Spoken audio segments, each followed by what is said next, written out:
الحمد لله رب العالمين، والصلاة والسلام على سيد المرسلين وعلى آله وأصحابه الطاهرين والمؤمنين والمسلمين كلهم أجمعين. أما بعد، فأعوذ بالله من الشيطان الرجيم. بسم الله الرحمن الرحيم. وعرضنا جهنم يومئذ للكافرين عرضا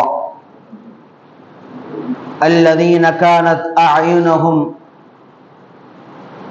في غطاء عن ذكري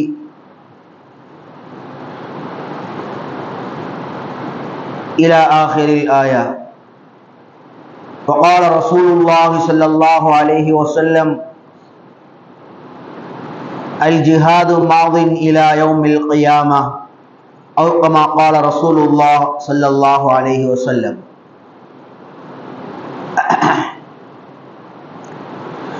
புகழும் புகழ்ச்சிமை கொள்ளவனாகிய அல்லாஹ்விற்கு உரித்தாகட்டுமாக.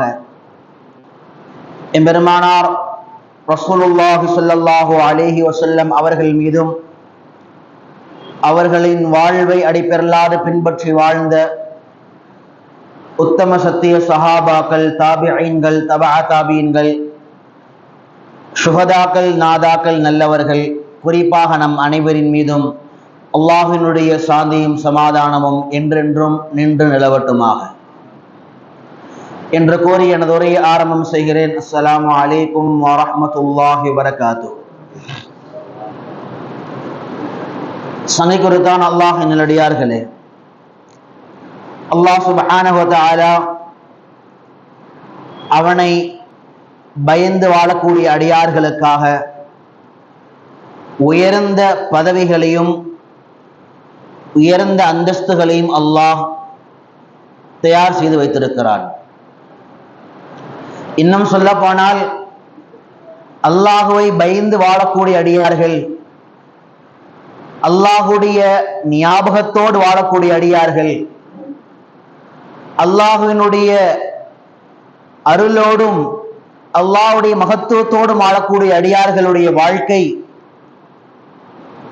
மரணம் என்ற ஒரு சந்தர்ப்பம் ஏற்படுகின்ற வரைக்கும் தான் சோதனைகளும் கஷ்டங்களுமாக இருக்கும். அல்லாஹுவை பயந்து வாழ்ந்த அடியார்கள், அல்லாஹுக்காக அவ்வப்போது கண்களில் கண்ணீரை சிந்தி வாழ்ந்த அடியார்கள், தன்னுடைய வாழ்க்கையை கட்டுப்பாடோடு உலகம் எப்படி சொல்கிறதோ அது போன்று அல்லாமல், உலகத்தினுடைய மோசமான கலாச்சாரம் எதை போதிக்கிறதோ அது போன்று அல்லாமல், அல்லாஹும் ரசூலும் எந்த கட்டுப்பாட்டை விதித்து அந்த கட்டுப்பாட்டிற்குள்ளாக வாழ வேண்டும் என்று சொன்னார்களோ அதை முழுமையாக பின்பற்றுகிற நேரத்தில் எப்பொழுதெல்லாம் சந்தர்ப்பத்திலும் பலகீனத்தின் காரணமாக அடியான் வழி தவறி பாவத்தின் பக்கமாக செல்கிறானோ உடனடியாக துடிதுடித்து அந்த பாவத்திற்காக அல்லாஹ்விடத்திலே தௌபா செய்யக்கூடிய அடியார்களாக வாழ்கிறார்களோ அவர்கள் வாழ்க்கை மரணம் வரைக்கும் தான் அது சோதனையாக இருக்கும். மரணம் வருகின்ற நேரம் அங்கிருந்து அவர்களுடைய சுப செய்திகளும் அவர்களுடைய கண்ணியமும் அல்லாஹ் சுப்ஹானஹு வ தஆலா அதிகப்படுத்தி கொண்டே இருக்கிறான். அப்ப அல்லாஹுவை நினைவோடு அல்லாஹ்வினுடைய பயத்தோடு வாழக்கூடியவர்களுடைய மறுமை வாழ்க்கை மிக பிரகாசமான வாழ்க்கையாக இருக்கும். இன்னும் சொல்ல போனால், அல்லாஹுடைய பாஷையில சொல்ல வேண்டும் என்று சொன்னால், வஉஸ்லிஃபத்தில் ஜன்னத்துல் முத்தகீன். அல்லாஹ் குர்ஆனில் ஒரு ஆயத்திலே சொல்வான், அல்லாஹுவை பயந்து வாழ்ந்த அடியார்கள் ஒரு பாவம் செய்ய வேண்டும் என்று நினைக்கின்ற பொழுது அல்லாஹுடைய பயத்தினால் விட்டவர்கள், ஒரு ஹராமை செய்யலாம் என்று மனம் தூண்டிய போது அல்லாஹ்வுடைய பயத்தால் செய்யாமல் தவிர்ந்து கொண்டவர்கள், ஒருவனுக்கு அநியாயம் செய்யலாம், மோசடி செய்யலாம் என்ற எண்ணம் வருகின்ற பொழுது அல்லாஹ்வுடைய பயத்தால் அதை தவிர்ந்து கொண்டவர்கள், அப்படிப்பட்ட அடியார்களுக்காக நாளை மறுமையில் சொர்க்கம் அவர்களுக்கு இழுத்து கொண்டு வரப்படும். சொர்க்கம் இழுத்து கொண்டு வரப்படும். அல்லாஹ்வை பயந்து வாழ்ந்த அடியார்களுக்கு சொர்க்கம் அவரை தேடி கொண்டு வரப்படும். அப்ப அல்லாஹ் எப்படிப்பட்ட ஒரு அந்தஸ்தை வெளிப்படுத்துறான் என்று சொன்னால், நாளை மறுமையில் மரணம் முதல் கொண்டு அந்த அடியானை அல்லாஹ் கண்ணியமாக வைத்திருக்கிறான். இதற்கு மாற்றமாக உலகத்தில் அல்லாஹுவை பயந்து, அல்லாஹுவை பயப்படாமல், அல்லாஹுவை மறந்து, அல்லாஹுடைய எந்த அத்தாட்சியை பற்றி எந்த கவலையும் இல்லாமல், அல்லாஹ் ரசூலுடைய எந்த கட்டளைகள் சம்பந்தமாக எந்த விதமான ஒரு சிந்தனையும் இல்லாமல் தன்னுடைய வாழ்க்கையை ஒரு மிருகம் எப்படி தன் மனோ இச்சையின்படி வாழுமோ, தனக்கென்று எந்த கோட்பாடுகள் இல்லாமல் வாழ்கின்றதோ, அதே போல அல்லாஹுடைய எந்த பயமும் இல்லை, எந்த கட்டளையும் இல்லை, எந்த விதமான தனக்கான ரெஸ்பான்சிபிலிட்டி கடமைகளை எடுத்துக்கொள்ளாமல் வாழ்கின்ற நபர், அவருடைய நிலையும் அல்லாஹ் பாதுகாக்க வேண்டும், மரணம் முதல் கொண்டு மோசமானதாக அமையும். சொல்வார்கள், உலகத்திலே அல்லாஹுவை பகைத்துக் கொண்டு அல்லாஹை கோபப்படுத்திக் கொண்டு ஏற்படக்கூடிய சந்தோஷம் அது தற்காலிகமானது, அது இரு நாட்களில் முடிந்துவிடும். சிறிது நேர இன்பத்திற்காக வேண்டி நிரந்தரமான ஒரு துன்பத்தை ஏற்படுத்திக் கொள்ளாது.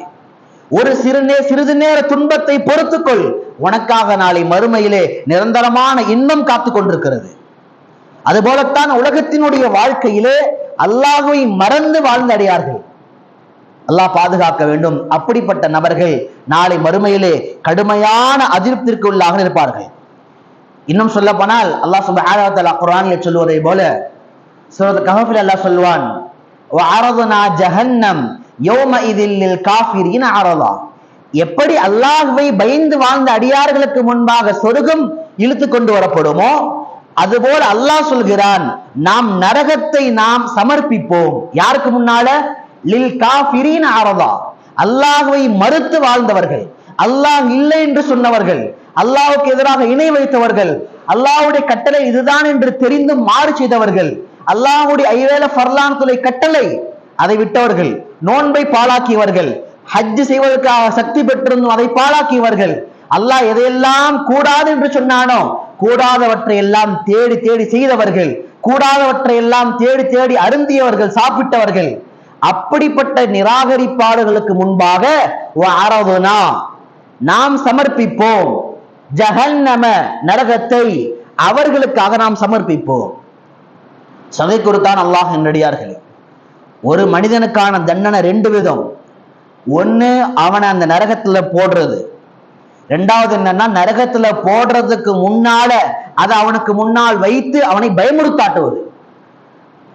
ஒருத்தர் தவறு செய்யும் போது என்ன செய்வாருன்னா, முதல்ல போலீஸ்காரரு முதல்ல தடி எடுத்து முன்னாடி வச்சிருவாரு, எஃப்ஐஆர் போறதுக்கு ஒரு பேப்பர் பேன் எடுத்து முன்னாடி வச்சிருவாங்க. அதுதான் நடக்க போதுன்னு தெரியும். ஆனா ஒரு தண்டனை என்னன்னா, அது நடக்கின்ற வரைக்கும் பயம் ஏற்படும். அடிப்பது ஒரு தண்டனை, ஆனால் அவனை அடிப்பேன் என்று சொல்லிவிட்டு ஒரு தடி எடுத்து முன்னால் வைத்து விடுவாரு. என்னால் அவன் எப்படா அடி வாங்குவான்னு இருக்கும். இன்னும் சொல்ல போனா சொல்லிடுவாரு, எங்க நீங்க அடிச்சு கூட விட்டுருங்க நீங்க, ஆனா பயமுறுத்தி இருக்காதீங்க. ஏன்னா பயமுறுத்த ஆற்றல் ஒரு தண்டனை. அப்ப அல்லாஹ் என்ன செய்யறான், நாளை கேள்வி கணக்குகள் எல்லாம் முடிவதற்கு முன்பாகவே அல்லாஹ்வை மாறு செய்த அடியார்களுக்கு முன்பாக நரகங்கள் முன்னால் வந்து வைக்கப்படும். அந்த நரகங்களை பார்க்கின்ற பொழுது செய்த எல்லா பாவங்கள் ஞாபகம் வரும். நரகத்தின் காட்சிகளை பார்க்கின்ற பொழுது பீதி உண்டாகும், பயம் உண்டாகும். யா நஃப்சி யா நஃப்சி, என் நிலைமை என்னாகுமோ, கை செய்தமே என்னாகுமோ, இன்னாரோடு பாவம் செய்தேன், அவர்கள் எல்லாம் தப்பித்துக் கொண்டார்கள், இந்த இடத்திலே பாவம் செய்தேன், அந்த இடங்கள் எல்லாம் என்னை மாற்றி கொடுத்து விட்டது, இந்த உறுப்புக்காகத்தான் பாவம் செய்தேன், அதே கால்கள் நான் எங்கே சென்றேன் என்று சொல்லிவிட்டது, இதே கைகளுக்காக பாவம் செய்தேன், அதே கைகள் சொல்லும், இறைவா இவன் என்னை இந்தந்த பாவத்தில் எல்லாம் பயன்படுத்தினான். அல்லாஹ் குர்ஆன்ல சொல்றான் பாருங்க, அல் யௌம நக்திமு அலா அஃப்வாஹிஹிம் வ துகல்லிமுனா ஐதீஹிம் வ தஷ்ஹது அர்ஜுலுஹும் பிமா கானு யக்ஸிபூன். நாளை மறுமையிலே வாய் பூட்டப்படுமா. ஏன்னா வாயில பொய்ய பேசி பேசி அங்கேயும் போய் பேசிடக்கூடாது இல்ல.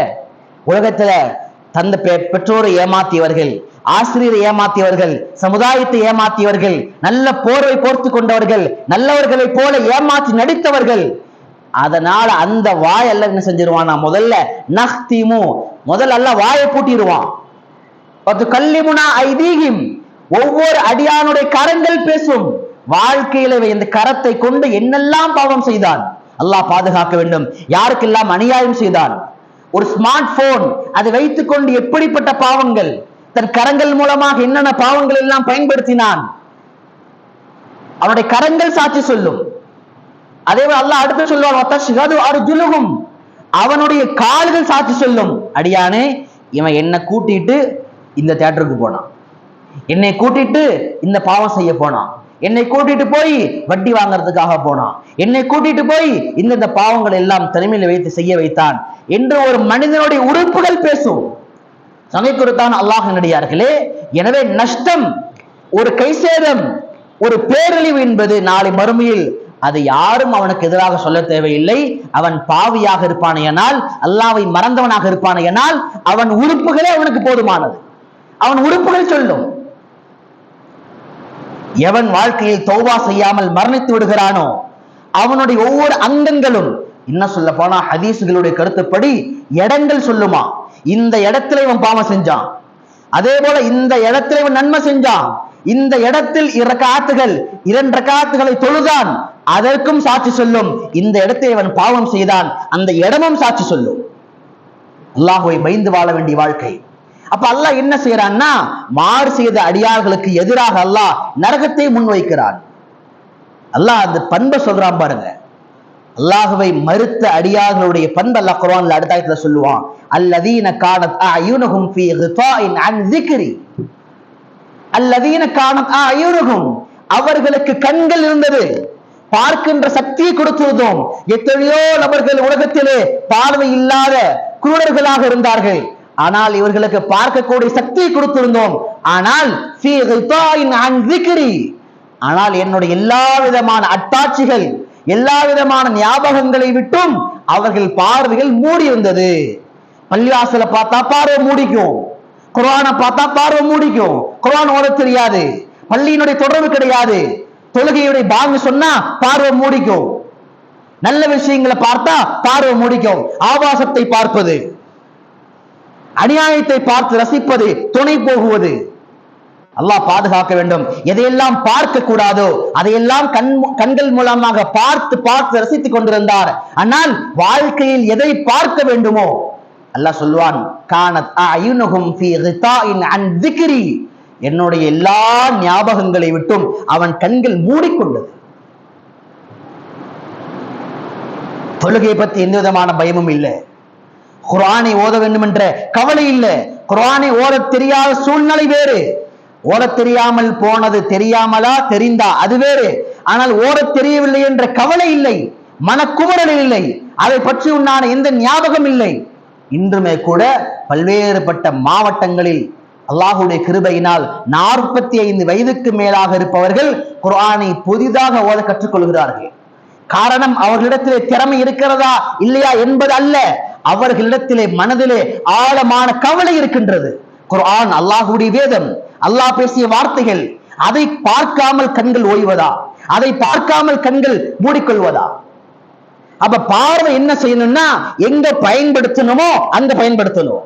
இன்னைக்கு ஒரு நாள் அதிகபட்சமான நேரம் எங்கு பயன்படுத்தப்படுகின்றது? ஒரு ஆபாசத்தை பார்ப்பதற்காக, ஒரு கேவலம் ஒரு ஸ்மார்ட் போன்ல ஒரு 100, 200, 250 ரீல்ஸ் பார்ப்பதற்காக, அரசியல் செய்திகளை பார்ப்பதற்காக, அநியாயங்கள் நடக்கின்றதை பார்ப்பதற்காக, கூத்தாடிகளின் நடனங்களை பார்ப்பதற்காக, எத்தனையோ கேலி கூத்துகளை கண்கள் பார்த்து பார்த்து பார்த்து உள்ளம் முழுக்க முழுக்க கசடுகளாக, அசுத்தங்களாக மாறிவிட்டது. எனவே குர்ஆனை பார்க்க நேரம் இல்லை, பள்ளிவாசலை பார்க்க நேரம் இல்லை, அல்லாஹ்வை துதிபாட நேரம் இல்லை. ஏன்? அந்த கண்களால் கண்ணீரை சிந்தி அல்லாஹ்வுக்கு முன்பாக மண்டிட்டு அழுவதற்கு கூட நேரம் இல்லை. அல்லாஹ் அப்படிப்பட்ட அடியார்களை பற்றி குர்ஆனில் சொல்கிறான், இவர்களுக்கு முன்பாக நாளை நரகம் சமர்ப்பிக்கப்படும். உலகத்திலே உன் கண்கள் நான் எதற்கு கொடுத்தேனோ அதை நீ அதற்காக பயன்படுத்தவில்லை. அல்லாஹ் குர்ஆன்ல என்னிடத்தில் சொல்வான், சூரா தாஹாவிலே, மன் அறத அன் ذிக்ரி ஃபஇன்ன லஹு மஈஷதன் லன்கா வநஹ்ஷுருஹு யௌமல் கியாமத்தி அஅமா.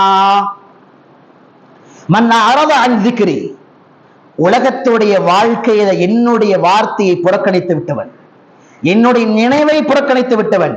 நினைவனா என்ன? அல்லாஹ் ரசூலை பத்தி பேசலாம், காது மூடிக்குவாரு.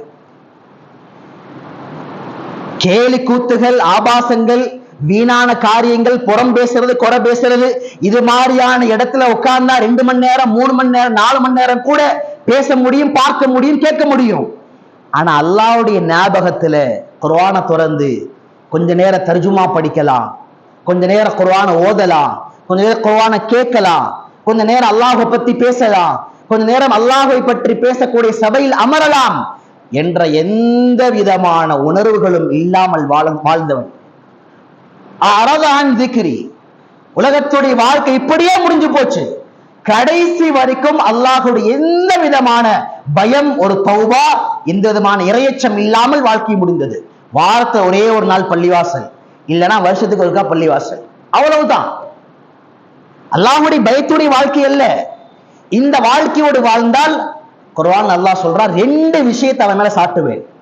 ஃபஇன்னஹு நஹ்ஷுருஹு, முதல்ல அல்லாஹ் சொல்வான், மன் ஆரத அன் திக்ரி ஃபஇன்ன லஹு மஈஷத்தன் வன்கா, அவனுடைய வாழ்வாதாரத்தை நெருக்கடியாக மாற்றுவேன். அல்லாஹ் இழுத்து பிடிப்பான். ஒரு விஷயம் உனக்கு ஒரு நாள்ல கிடைக்கணும்னா அல்லாஹ் அதை உனக்கு 10 நாள்ல கிடைக்கிற மாதிரி மாத்துவான். ஒரு நாள்ல உனக்கு இலகுவா கிடைக்க வேண்டிய விஷயத்த 10 நாள் ஒரு நாயை அலைய விடுவதை போல அலைய விட்டு 10 நாள் கிடைச்சி அல்லாஹ் அந்த விஷயத்தை அதிலும் பாதி குறைச்சி உனக்கு கிடைக்க வைப்பான். ஒரு வியாபாரத்துல உனக்கு இந்த லாபம் கிடைக்கணும் அப்படின்னா அல்லாஹ் அதை ஏற்படுத்த மாட்டான். ஏன்? நீ அல்லாஹ்வை மறந்துட்டு நீ நினைச்சதை சாதிக்க முடியாது. அல்லாஹ்வுக்கு மாறு செஞ்சுட்டு வட்டி வாங்கிட்டு லோன் வாங்கிட்டு இஎம்ஐ வாங்கிட்டு, லோன் வாங்காம எப்படிங்க இன்னைக்கு, இஎம்ஐ இல்லாம எப்படிங்க இன்னைக்கு சர்வசாதாரணமா பேசுறோம். ஒரு வாகனம் வாங்கினா இஎம்ஐ, ஒரு வீடு கட்டினா லோனு, ஒரு செல்போன் வாங்கினா இஎம்ஐ. ஒரு பொருளாதார வல்லுநர் சொல்றார் ஒரு வார்த்தையை, கொரோனா காலத்துக்கு பின்னால அடி வாங்கினது பெரிய சமுதாயம் யாருன்னா, யாரெல்லாம் இஎம்ஐ லோன்லையும் எல்லா பொருளையும் வாங்கினானோ அவனுக்கு உளுந்த அடி மாதிரி, அவன் குடும்பத்தில் ஏற்பட்ட தற்கொலைகள் மாதிரி வேற எங்கேயுமே இல்லையே. கட்ட முடியல, மாசான 10,000 கட்டணும், மாசான 20,000 கட்டணும், மாசான 5,000 கட்டணும். குர்ஆன் ஹதீஸ் சொல்கிறது. மார்க்கம் என்றும் நமக்கு எதிரான ஒன்றை சொல்லவில்லை, மனித வாழ்விற்கு ஆரோக்கியமான ஒன்றைத்தான் குர்ஆன் சொல்கிறது. எதையுமே நீ வட்டியிலேயே கடன்லையே வாங்கின அப்படின்னா அது உனக்கு நீ கழுத்தில் மாற்றிய தற்கொலை கயிற்றை போல இந்நேரமும் பின்னாடி பிரச்சனையா இருக்கும். ஒரு சந்தோஷமா தூங்கி எந்திரிக்க முடியாது. அப்ப இதெல்லாம் ஹராம். வட்டியை வைத்து வாங்குகின்ற பொருள் ஹராம். இன்னைக்கு நாம என்ன விளக்கம் சொல்றோம் அப்படின்னா, பரவாயில்லைங்க அதெல்லாம் இல்லாம வாழ முடியுமா? இல்லை, அப்படிப்பட்ட வாழ்க்கை இல்லை.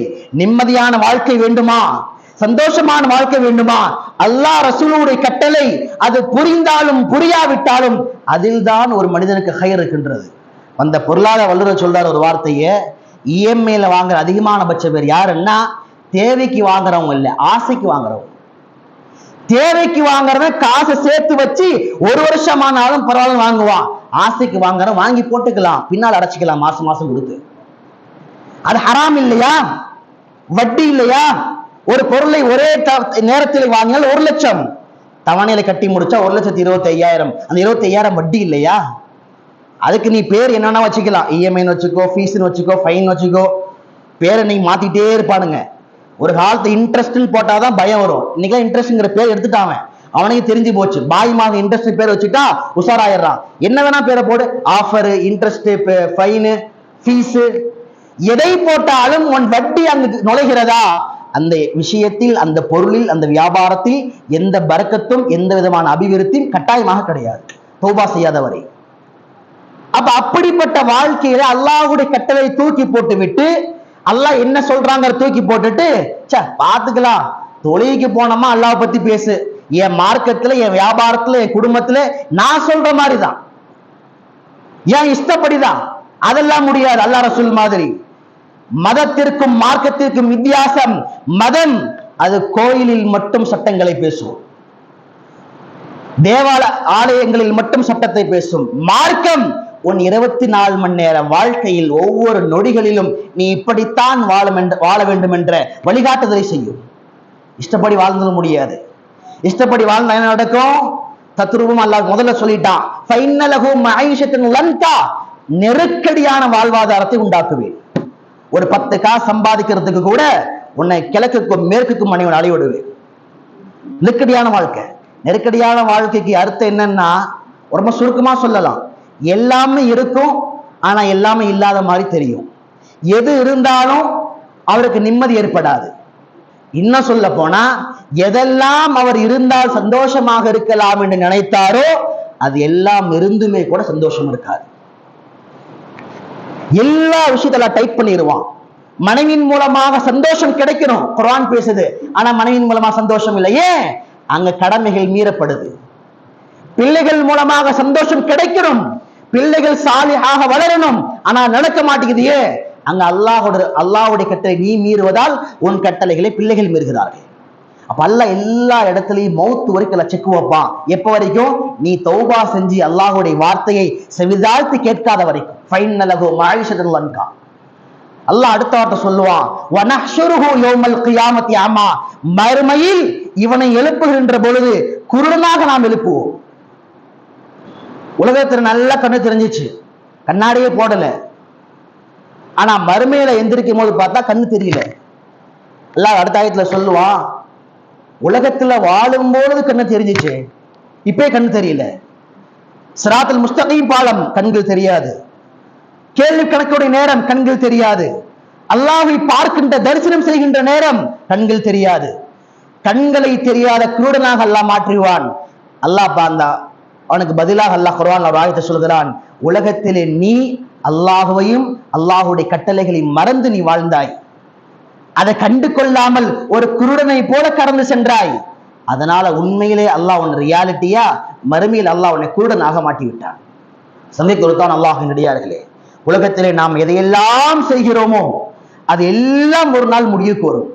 நன்மையான காரியங்களை செய்தாலும் பாவமான காரியங்களை செய்தாலும், வாழ்க்கை பாவத்திலேயே கழிந்து விட்டாலும் அல்ல ஏழ்மையிலே கழிந்தாலும் செல்வத்திலே கழிந்தாலும், எந்த வாழ்க்கை வாழ்ந்தாலும் ஒரு நாள் முடிவுக்கு வரும். ஆனால் முடிவுக்கு வருகின்ற பொழுது ஒரு கோடான கோடி வாழ்க்கை புதிதாக ஆரம்பமாகக்கூடிய அந்த வாழ்க்கை கடந்த வாழ்க்கையின் பிரதிபலனாக இருக்கும். அந்த வாழ்க்கை நம்ம நினைச்சது மாதிரி இருக்காது. மௌத்துக்கு பின்னால் உள்ள வாழ்க்கை அல்லாஹ் குர்ஆன்ல சொல்கிறான், ஹாலிதீன ஃபீஹா அபதா. அது எதுவாக இருந்தால் நிரந்தரம். சொர்க்கமா இருந்தால் நிரந்தரம், நரகமா இருந்தால் நிரந்தரம். ஈமான் இருந்தா எத்தனை வருஷம் கழிச்சு அதாபு கொடுக்கப்பட்ட பிறகு, தண்டிக்கப்பட்ட பிறகு சொர்க்கத்துக்கு திரும்பி வருவோன்னு தெரியாது, அது வரைக்கும் நிரந்தரம். அப்ப அந்த வாழ்க்கை எப்படி தீர்மானிக்கும்?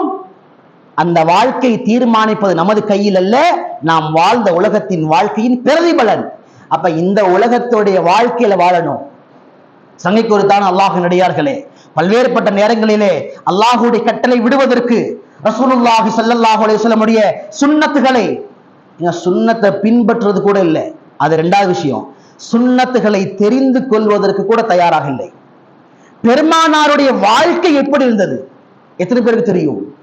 பெருமானாருடைய பிறப்பு முதல் இறப்பு வரை எப்படி சாப்பிட்டார்கள், எப்படி தூங்கினார்கள், எப்படி பேசினார்கள், எப்படி பழகினார்கள், எப்படி வியாபாரம் செய்தார்கள், எப்படி மனைவியோ நடந்து கொண்டார்கள், எப்படி தொழுதார்கள், தொழுகையிலே எப்படி அழுதார்கள், எந்த உணர்வோடு தொழுதார்கள்.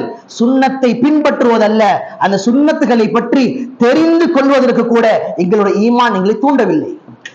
வாழ்க்கை முடிஞ்சு போயிடுது. ஒரு சாதாரண ஒரு கூத்தாடி, ஒரு நடிகைகளை பற்றி பேசக்கூடிய அளவிற்கு கூட, அவர்களை வாழ்க்கையை தெரிந்த அளவிற்கு கூட பெருமானாருடைய வாழ்க்கை தெரியாது. இந்த வாழ்க்கையெல்லாம் வாழ்றவங்களை பார்த்து அல்லாஹ் ஒரே வார்த்தை சிம்பிளா, நீ இதெல்லாம் புறக்கணிச்சுட்டு வாழு, உனக்கு மறுமையில ஒவ்வொரு கட்டங்களும் கடினமாக இருக்கும். அல்லாஹ் அப்படிப்பட்ட வாழ்க்கை விட்டுமை பாதுகாப்பானாக. மறுமையுடைய வாழ்க்கையிலே அங்கு சென்று அந்த இடத்திற்கு சென்ற பிறகு யாழைத்தனை குந்து துராபா, நான் மண்ணாக இருந்திருக்கலாமே என்று சொல்வது பிரயோஜனம் அல்ல.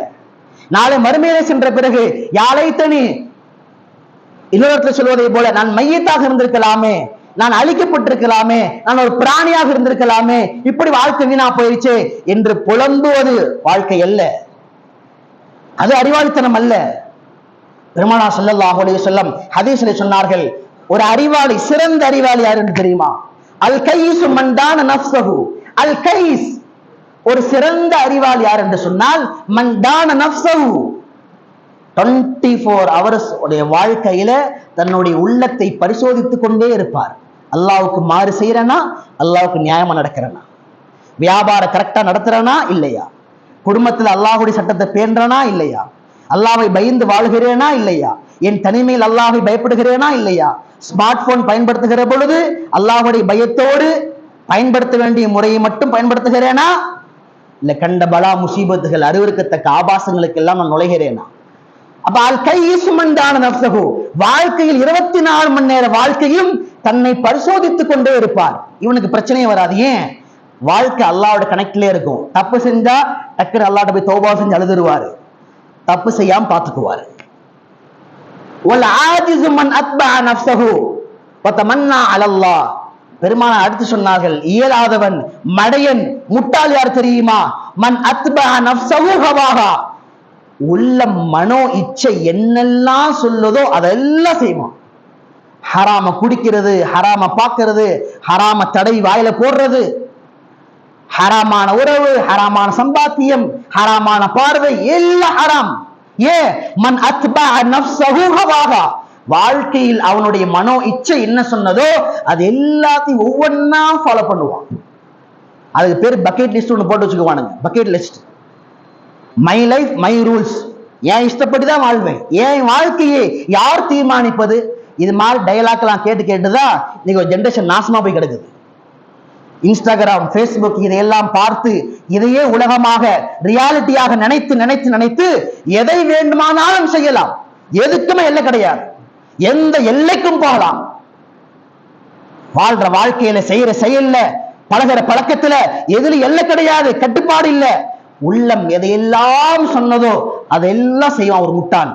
பெருமானார் கடைசியா ஒரு வார்த்தை சொன்னாங்க, ஒத்த மன்னா அலல்லாஹ். இதுல என்ன ஹைலைட்னா, எல்லாத்தையும் செஞ்சுட்டு சொல்லுவான், அல்லாஹ் வந்து அர் ரஹ்மான் ரஹீமாக இருக்கிறான்.